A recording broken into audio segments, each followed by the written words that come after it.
Halo semua, salam sehat dan salam sejahtera bagi kita semua.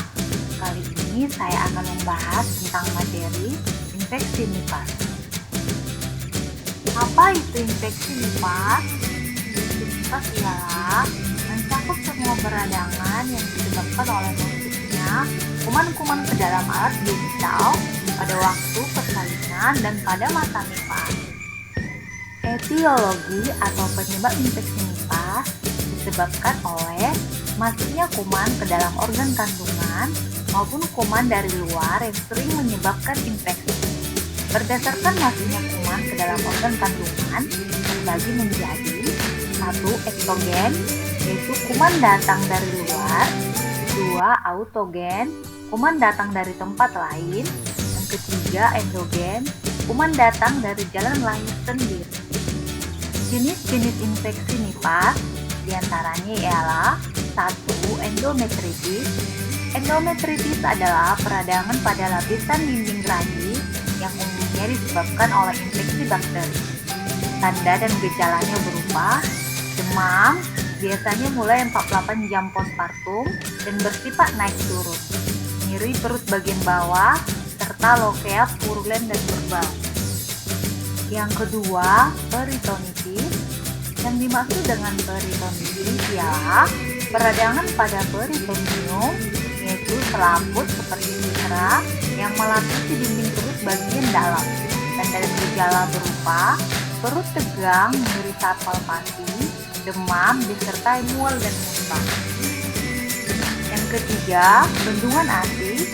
Yang dimaksud dengan bendungan ASI ialah ASI yang tidak segera dikeluarkan yang menyebabkan penyumbatan pada aliran vena dan limfe sehingga aliran susu menjadi terhambat dan tertekan.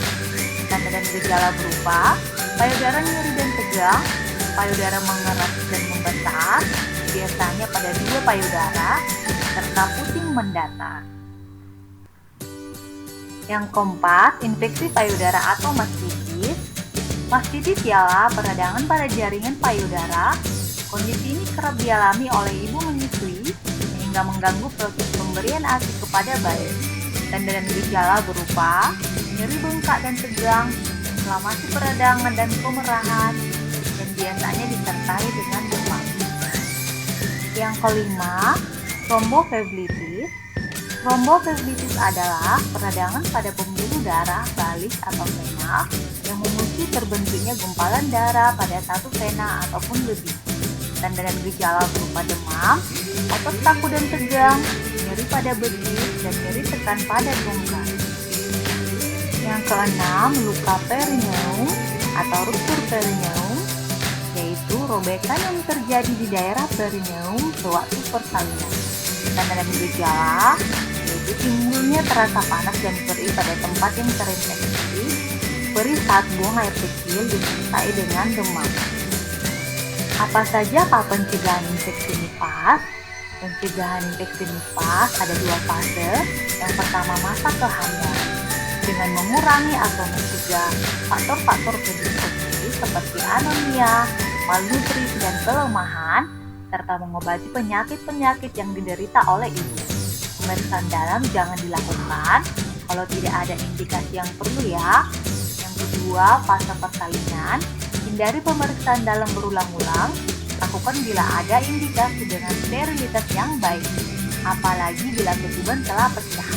Hindari vaksin terlalu lama dan ketuban pecah lama, jagalah sterilitas kamar bersalin dan pasanglah masker, alat-alat harus cuci hama. Sekian pembahasan kita pada kali ini. Saya mohon maaf apabila ada kata-kata yang kurang berkenan. Semoga video ini bermanfaat. Terima kasih dan salam sehat semuanya.